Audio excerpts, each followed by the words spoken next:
மிளகுமா, 1.5 spoon அளவுக்கு மல்லி, 2 கருவேப்பிலை, 2 வரமிளகாய். இதை வறுத்துக்கலாம்ப்பா. அடுப்பு பற்ற வச்சு பாத்திரம் வச்சாச்சுமா. பாத்திரம் சூடாகவும் மிளகு,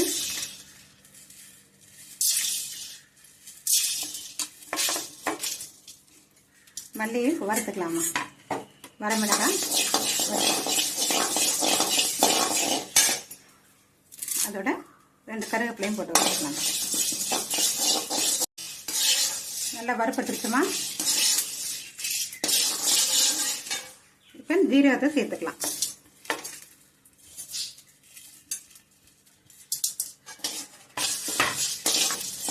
நல்லா பொரிஞ்சிருச்சுமா. நம்ம அடுப்பை ஆஃப் பண்ணிடலாம். இது ஆரவும்பா. மிக்சியில் போட்டு கொரகொரப்பா பவுடர் பண்ணிக்கலாம்.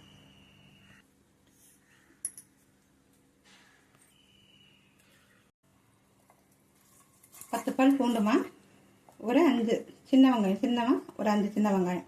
இதை அப்படியே இடித்து வச்சுக்கலாம்ப்பா.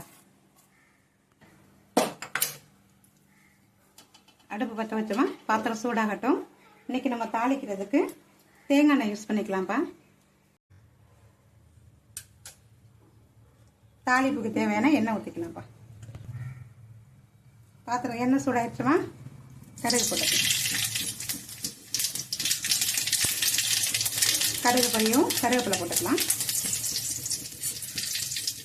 வரமிளகாய் கிள்ளி வச்சுக்கதையும் சேர்த்துக்கலாம்.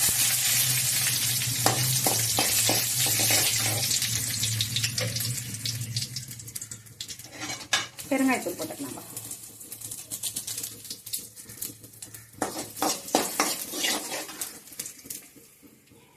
வெங்காயமும் பூண்டையும் தட்டி வச்சுக்கதையும் சேர்த்துக்கலாம்ப்பா.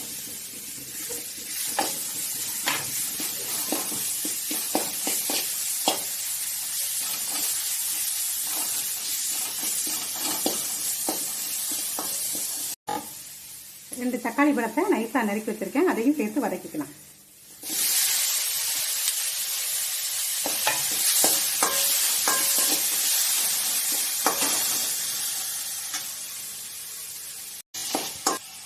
இடித்து வச்சிருக்க மசாலாவை 3/4 பங்கு சேர்த்துக்கலாம்ப்பா. சிறிதளவு மட்டும் வச்சுட்டு மிச்சத்தெல்லாம் போட்டுக்கலாம். அதையும் சேர்த்து ஒரு வதக்கிக்கலாம். நல்ல பெரிய சைஸ் மூடி தேங்காய் ஒன்று எடுத்துருக்கேன்ப்பா. இது வந்து ஒரு 4 பேர் சாப்பிட்ற அளவுக்கு ரசம் வைக்கிறதுக்கு எடுத்திருக்கேன். நல்லா பெரிய தேங்காயில் ஒரு அரை மூடி மட்டும் எடுத்துருக்கேன்ப்பா. இதை தேங்காய் பால் புழிஞ்சுக்கலாம்.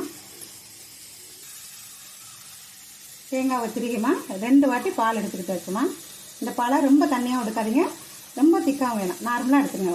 ஃபஸ்ட்டு ஒரு வாட்டி அரைச்சி எடுத்துட்டு மறுமுறையும் அரைச்சி எடுத்து பால்மா 2 பாலும் அது. இப்போ இந்த தாளி கூட நம்ம பாலை ஊற்றிடலாம்.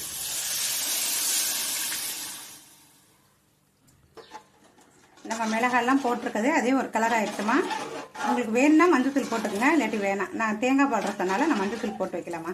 இப்படியே இருக்கட்டும்னு விட்டுட்டேன். இந்த நேரத்தில் உங்களுக்கு உப்பு கரெக்டாக இருக்கான்னு பார்த்துக்குங்க. உப்பு பத்தலைன்னா சேர்த்துக்குங்கப்பா.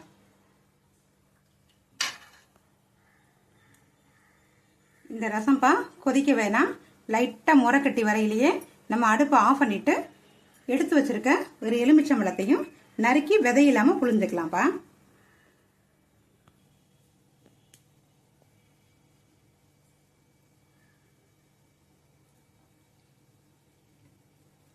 நல்லா முறைக்கட்டி வந்துருச்சுப்பா. இந்த நேரத்தில் நம்ம அடுப்பை ஆஃப் பண்ணிக்கலாம்ப்பா. அடுப்பை ஆஃப் பண்ணிவிட்டு ஒரு முழு எலுமிச்சம்பழத்தையும் விதை இல்லாமல் புழிஞ்சு விட்டுக்குங்க.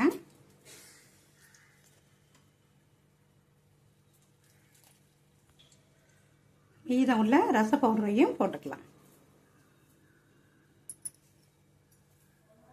சிறிதளவு மல்லித்தலையும் போட்டுக்கலாமா. ஒரு அருமையான தேங்காய் பால் ரசம் ரெடி ஆயிடுச்சுப்பா.